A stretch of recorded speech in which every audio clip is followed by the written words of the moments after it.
U.S. government in turmoil over big new al-Qaeda plot while Obama funds them. Mainstream media is reporting on the latest big terror threat from the al-Qaeda organization that is apparently the most significant threat in years, yet they simultaneously fail to mention that the Obama administration is all the while funding al-Qaeda through arming and financing Syrian rebels that have major ties to the group. I don't even need to read the story to get mad over it.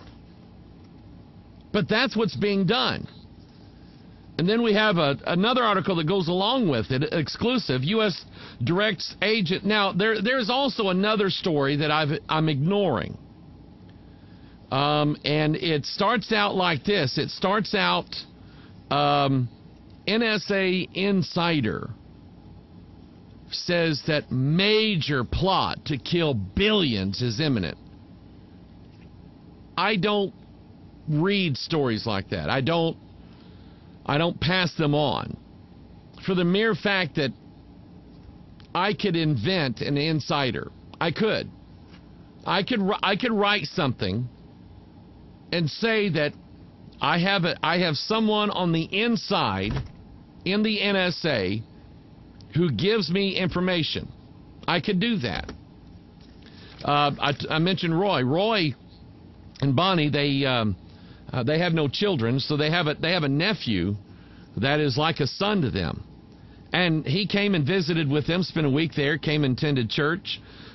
He loves some of the stuff we're doing, and he, at one time, and I guess still is, was in some pretty high circles in the United States government. He knows people whose names, I mean, he mentioned like John McCain. He knows John McCain. He said he's pretty rough on people. He knows Eric Holder. He knows these people, has known them for a long time. By the way, he's a constitutionalist. He is. He seemed like just talking to him is a good guy. I could say, hey, don't tell anybody that I told you. But such and such, my inside information in the government tells me this. I don't think it hurts anything to read these things, but I don't pass them along as saying, boy, people, get ready now. Get ready, because this could happen. You know what that does? When people report stuff like this, I don't know if it's made up or not. And then I start telling everybody, people, hey, this guy said he was an insider.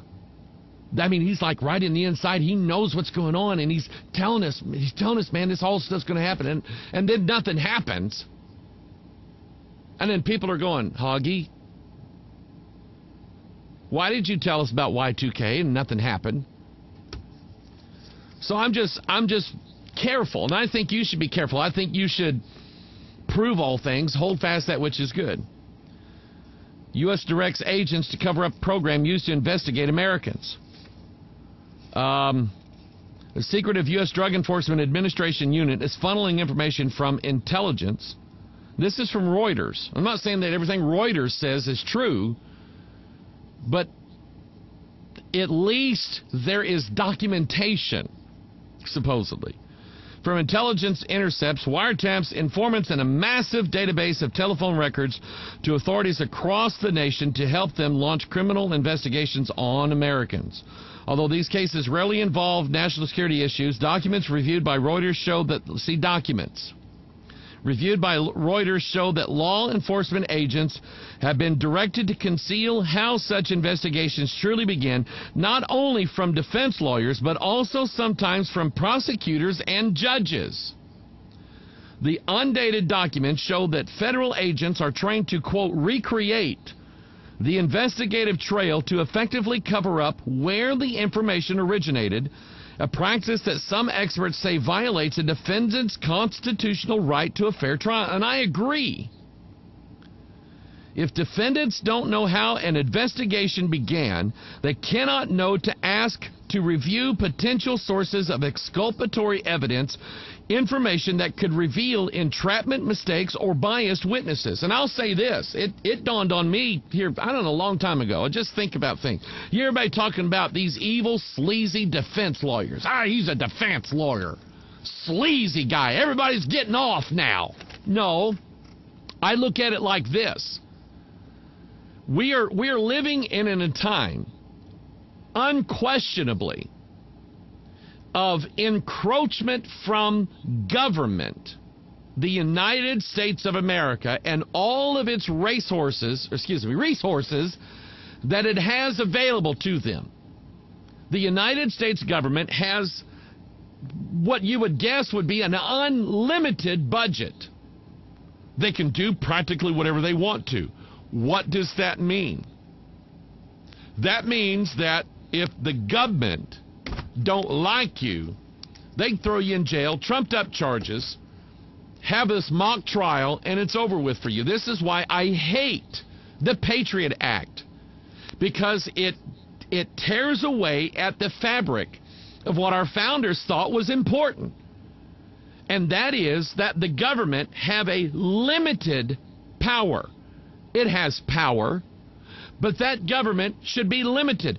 God's law was such that it limited the power that the judges had over the Israelites. The judges simply were that. They were judges.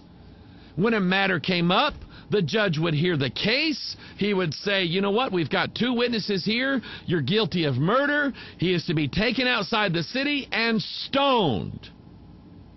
It was done with. But they had to follow the rules. And so now Israel says, we want a king. Give us a king. And so God said, Samuel, tell them what manner of king they're going to be. By the way, this is interesting, and I think it's relevant. Go study what God said about that king and realize that there were 42 kings over both Israel and Judah. And the beast reigns 42 months. Prototype. But this king is going to take control. No due process anymore. So we have an encroaching government, and we have the government says, you did it. Defense lawyer stands up and says, prove it. My client says that he wasn't there. Prove your case. Well, we found a guy who said he was. Okay. So then they started using fingerprint evidence about 100 or so years ago, determining that everybody had a slightly different fingerprint. And if the guy said, I have never been in that house before, and yet his fingerprint shows up on the knife in the kitchen, he lied. That's evidence that can be used against him. And it was defense lawyers that brought that. It wasn't the government, it was defense lawyers. Now we're into DNA. Everybody has this unique DNA signature. Who started using that? Not the government. Defense attorneys. My client says he wasn't there. My client says that that woman's body was not in the back of his car. You prove that the burden of proof is supposed to be on the government. So the government then, this is why at a crime scene, they take the guy's car, they literally comb through everything and pull off every shred of every fiber and hair that they can collect. And if one hair follicle from this woman is in the trunk of that car, that proves that this woman was in the back of this guy's car, even though he said it never was. And so I am for that. And so now for the government to play this little game to try to cover up what's referred to in law enforcement as chain of evidence. Where did this evidence come from? Where did this wiretap come from? Who issued the wiretap? Who issued the monitoring of their internet search engine? Who did this? Who's responsible for this? Where did it come from? Now they want to cover it up. So now it's hard, if not impossible, to find the guy that actually was responsible for gathering the evidence and put him on the witness stand. Say, okay, now tell me again. Where did you get this evidence from? Tell me again where this happened. Dangerous situation. And I just got done telling the NSA that I'm a good guy. I am. I love my country, and I love the Constitution, and I love the laws of due process. What does that make me? A terrorist? For wanting to go back to a system in this country where it was the responsibility of the government to prove that a guy was guilty beyond a reasonable doubt to a jury of his peers, which means his peeps. People from off the street who were just like him. What's wrong with wanting to go back to that? What's wrong with having a limited government? Well, I'll tell you one of the things wrong with it, to be honest with you, is the sinfulness of mankind. We're just going to get what we got coming. Now, here is something that I did decide to share because I actually saw a piece of tangible evidence. Now, I don't know if the evidence is true or not, but the guy who is reporting this actually showed the email.